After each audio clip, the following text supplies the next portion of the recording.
मित्रहो नमस्कार. मी सुशील कुलकर्णी. आपण पाहताय अॅनालायझर.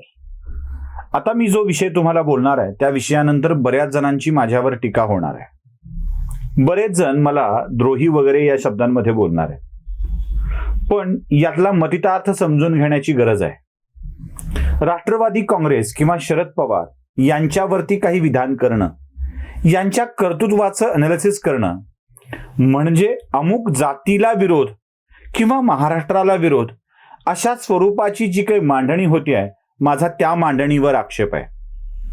खरं तर कोणताही व्यक्ती अशा स्वरूपाची जातीय मांडणी करत नसतो. कोणताही व्यक्ती एका विशिष्ट जातीला लक्ष्य करून, मी खास करून जरा स्पष्टच बोलतोय, म्हणजे विशिष्ट एखादी असा शब्द न वापरता मला माझी भूमिका स्पष्टपणे मांडायची आहे आणि तीच मांडण्यासाठी मी आलोय.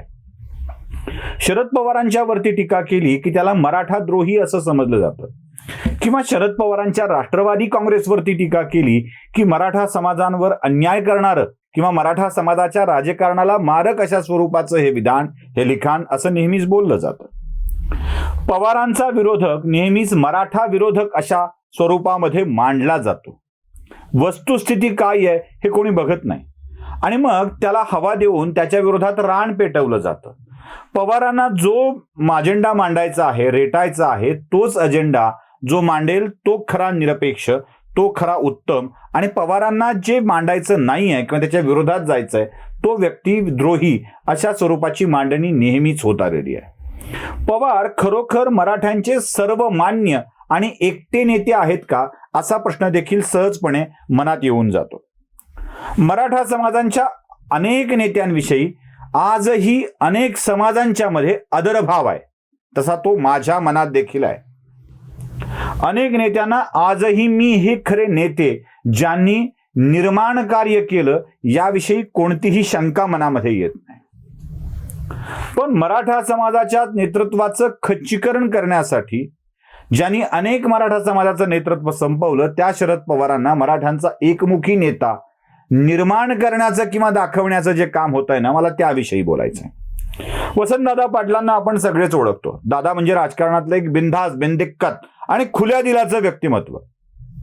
दादांच्या सरकारला कशा स्वरूपामध्ये संपावं लागलं, दादांचं सरकार कसं पडलं, याविषयीच्या अनेक सुरस कथा आपल्याकडे आहेत. पाठीत खंजीर हा शब्दच कदाचित दादांच्या सरकार पडण्यामुळं प्रसिद्ध झाला. शरद पवारांचं त्यावेळेसचं वर्तन पाठीत खंजीर या प्रकारचं होतं आणि वसंतदादांचं सरकार पडलेलं होतं. वसंतदादा कोणते नेते होते? शरद पवारांचा हा वार मराठा समाजावरतीच होता असं का म्हटलं गेलं नाही? त्यावेळेला पवारांचं राजकारण याचं कौतुक केलं गेलं, पण वसंतदादावरती केलेला प्रहार हा मराठा समाजावरती प्रहार समजला गेला नाही. वसंतदादांना कधीच मराठ्यांचे नेते म्हणून मान्यता मिळवण्याचा प्रयत्न झाला नाही. शंकरराव चव्हाणांच्या बाबतीत देखील शरद पवारांनी अशीच कृती केलेली आहे. म्हणजे शंकरराव चव्हाण 96 कुळी नाहीत वगैरे वगैरे या पण चर्चा जाणीवपूर्वक पसरवल्या गेल्या. खरं तर शंकरराव चव्हाण देखील मराठाच. शंकरराव चव्हाणांच्या विषयामध्ये शरद पवारांनी खेळलेल्या खेळी या सर्वश्रुत आहेत. त्यांच्या मनातला आकस, राग त्यांच्या लोक माझे सांगाती या पुस्तकातून पावला पावलावर आपल्याला दिसतो. शंकरराव चव्हाण जेव्हा नाराज होते तेव्हा त्यांच्या काँग्रेसला मस्का काँग्रेस म्हणण्याची संभावना देखील याच शरद पवारांनी केलेली होती. वसंतदादाच्या राजकारणाला अडकाठी आणण्याचं काम पवारांनी केलं. शंकररावांच्या राजकारणाला अडकाठी आणण्याचं काम पवारांनी केलं आणि पवारांनीच सांगावं की आपल्या लोक माझे सांगाती या पुस्तकात भूकंपाच्या वेळेला विलासरावांचा उल्लेख तरी केलाय का? त्या भागाचे नेते असलेले विलासराव देशमुख यांनी तिथे काम केलंय याची एक ओळ सुद्धा शरद पवारांना आपल्या पुस्तकात लिहावी वाटली नाही.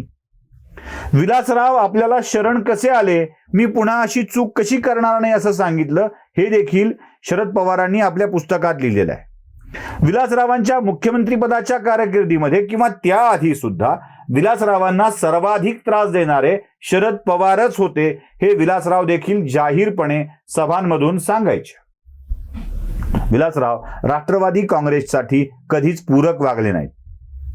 मग वसंतदादा, शंकरराव चव्हाण, विलासराव देशमुख ही माणसं मराठा समाजाची नेता नव्हती का, ज्यांच्या राजकारणाला आडकाठी घातल्या गेली? पुढे पुढे पृथ्वीराज चव्हाण राज्याचे मुख्यमंत्री झाले तेव्हा पृथ्वीराज चव्हाणांनी अगदीच प्रामाणिकपणे कारभार रेटण्याचं ठरवलं. सगळ्या भ्रष्टाचाराच्या आरोपानंतर पृथ्वीराज चव्हाणांची मुख्यमंत्री म्हणून नियुक्ती झालेली होती. अशोकरावांच्यावरती मोठे आरोप झालेले होते आणि त्यानंतर पृथ्वीराज चव्हाण आले होते. या पृथ्वीराज चव्हाणांच्या राजकारणाला लकवा मारलेलं राजकारण, धोरणांचा लकवा असलेलं सरकार म्हणून पृथ्वीराज चव्हाणांना सत्तेच्या शेवटच्या टप्प्यात पायउतार व्हायला लावून महाराष्ट्रात राष्ट्रपती राजवट आणणारी राष्ट्रवादी काँग्रेसच होती आणि त्याचे नेते शरदचंद्र पवारच होते. मी जी 4 नेत्यांची सांगतोय ती मराठा व्यतिरिक्त अन्य कोणत्याही जातीची नव्हती, हे लक्षात घेणं आवश्यक आहे. शिवाजीराव पाटील निलंगेकरांना अल्पावधीत मुख्यमंत्री पदावरून पायउतार करायला लावणारी खेळी कोण खेळली आहे? हे नेते जे महाराष्ट्राचे मुख्यमंत्री बनले ते मराठा समाजामधले सर्वमान्य अशा स्वरूपाचे नेते होते. त्यांना फक्त मराठा समाजाचा नेता अशी उपाधी नव्हती, हे सगळ्या समाजाचे नेते होते आणि त्यांनी आपापल्या कालखंडामध्ये उत्तम काम केलेलं होतं. अशोक चव्हाण आणि नारायण राणे ही 2 माणसं अशी आहेत की ज्यांनी मराठा समाजाच्या आरक्षणासाठीच्या समितीवर काम केलेलं आहे. नारायण राणे यांच्याबाबत शरद पवारांचा आकस नेहमीच दिसलेला आहे. नारायण राणे जेव्हा मराठा समाजाच्या आरक्षण समितीमध्ये काम करत होते तेव्हा त्यांचं मत मान्य होऊ नये यासाठी गावागावात नारायण राणेंच्या शिफारशीला विरोध करणारा वर्ग कोणता होता? जिल्हा पातळीवर नारायण राणेंच्या शिफारशीला विरोध करणारा, त्यांनी मांडलेल्या मुद्द्यांच्या विरोधात मुद्दे मांडणारा वर्ग कोणता होता? जरा तपासून बघा. त्या काळातल्या वर्तमानपत्रातल्या बातम्या जरी आपण काढून बघितल्या तर शरद पवारांना मानणारा वर्गच या सगळ्या नारायण राणेंना विरोध करत होता, हे आपल्या लक्षात येईल. अशोक चव्हाणांना या काळात सर्वाधिक बदनाम करून अशोक चव्हाणांनी राजीनामा दिला पाहिजे असं मत जी मंडळी मांडत होती ती शरद पवार पुरस्कृतच होती. गावागावातल्या बातम्या पुन्हा एकदा चाळून बघा, त्या काळातल्या तुमच्या लक्षात येईल की अशोक चव्हाणांच्या सुद्धा शरद पवारांची अकसाचीच भूमिका होती. नारायण राणे काय, अशोक चव्हाण काय, शंकरराव चव्हाण काय, वसंतदादा पाटील काय, विलासराव देशमुख काय, पृथ्वीराज चव्हाण काय, शिवाजीराव पाटील निलंगेकर काय, या सगळ्या मराठा नेत्यांच्या बाबत त्यांचं खच्चीकरण करण्याचे डाव शरद पवारांनी आखलेले होते. कारण मराठा समाजाच्या मधून मराठा समाजांचा सर्वमान्य असा नेता म्हणून फक्त शरद पवारांचं नाव पुढे यावं अशीच त्यामागची रणनीती होती. या मराठा समाजाच्या नेत्याला अन्य समाजाच्या नेत्या माणसांमध्येही आदराचं, कौतुकाचं स्थान आहे. पण तरीही यांना मागं टाकण्याचं काम झालं, कारण शरद पवारांचा मार्ग निर्वेध झाला पाहिजे याची काळजी घेतली गेली पाहिजे होती. आजही वेगवेगळ्या भागात, महाराष्ट्राच्या वेगवेगळ्या भागात, मग तुम्ही सतेज पाटलांचं नाव घ्या, विश्वजित कदमांचं नाव घ्या, मराठवाड्यात अमित देशमुखांचं नाव घ्या, मराठवाड्यात भाजपच्या संभाजी पाटील निलंगेकरांचं नाव घ्या. म्हणजे ही 3 नावं तुम्हाला मी काँग्रेसची सांगितली. अमित देशमुख, सतेज पाटील, विश्वजित कदम, ही 3ही तरुण पिढी.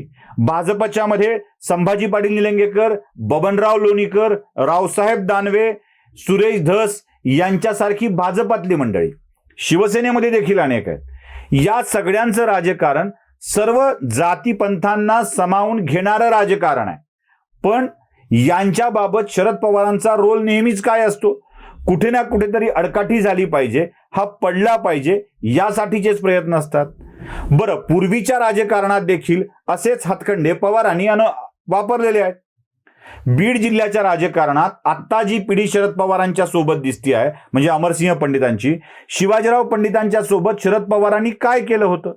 क्षीरसागर घराण्याला जवळ करून शिवाजीराव पंडितांचं राजकारण संपविण्याचे उद्योग कोण केले होते? माजलगावातले माजी उपमुख्यमंत्री सुंदरराव सोळंके यांच्या विषयात ते बाजूला पडतील याची व्यवस्था कोण केली होती? अमरसिंह पंडित काय किंवा सुंदरराव सोळंकेंचे चिरंजीव प्रकाश सोळंके काय, यांना सत्तेची चव चाखायला दिली ती भाजपनं. गोपीनाथ मुंडेंनीच या अडगळीत पडलेल्या नेत्यांना पुढे काढून त्यांना मुख्य प्रवाहात राजकारणाच्या आणलं होतं. बाबुराव हडसकरांची अवस्था शेवटच्या टप्प्यात शरद पवारांनी काय करून ठेवलेली होती? या सगळ्या गोष्टीचा अभ्यास जर आपण केला तर लक्षात येईल की मराठा समाजाच्या नेतृत्वाचं खच्चीकरण करण्याचं काम राजकारणाच्या नावाखाली पवारांनीच केलं होतं. मी आणखी एक महत्वपूर्ण विषय आपल्याजवळ मांडू पाहतोय. तो विषय असा गंभीर आहे की महाराष्ट्रातल्या तमाम मराठा नेत्यांनी मराठा समाजाच्याच नव्हे तर सकल समाजाच्या हितासाठी वेगवेगळ्या संस्था स्थापन करून शिक्षण देणे, रोजगार निर्मिती करणे अशा स्वरूपाची कामे केलेली आहेत। आजही वैजापूरच्या विनायकराव पाटलांचं नाव घेतलं की कानाच्या पाळीला हात लावणारा तरुण सापडतो। आजही कन्नडच्या बाळासाहेब पवारांचं नाव घेतल्यावर त्यांच्या कामामुळं संपन्न झालेले अनेक परिवार तुम्हाला आढळतील। आजही रायभान जाधवांचं नाव घेतल्यानंतर त्यांच्या दूरदृष्टीमुळं मराठवाड्यात कुठेही दुष्काळ असो, कन्नड तालुक्यात दुष्काळ असत नाही, इतकं चांगलं जलसंवर्धन करणाऱ्या रायभान जाधवांचं कर्तृत्व आजही मराठवाडा विसरलेला नाहीये। विलासराव देशमुखांचं कर्तृत्व आजही मराठवाडा विसरलेला नाहीये। अशा सगळ्या मोठमोठ्या माणसांनी मोठमोठ्या संस्था स्थापन करून मराठवाड्याच्या लोकांचं कल्याण करण्याचा प्रयत्न केला। शरद पवारांनी काय केलंय? विद्या प्रतिष्ठान कुणाच तरी ढापलेलीच आहे।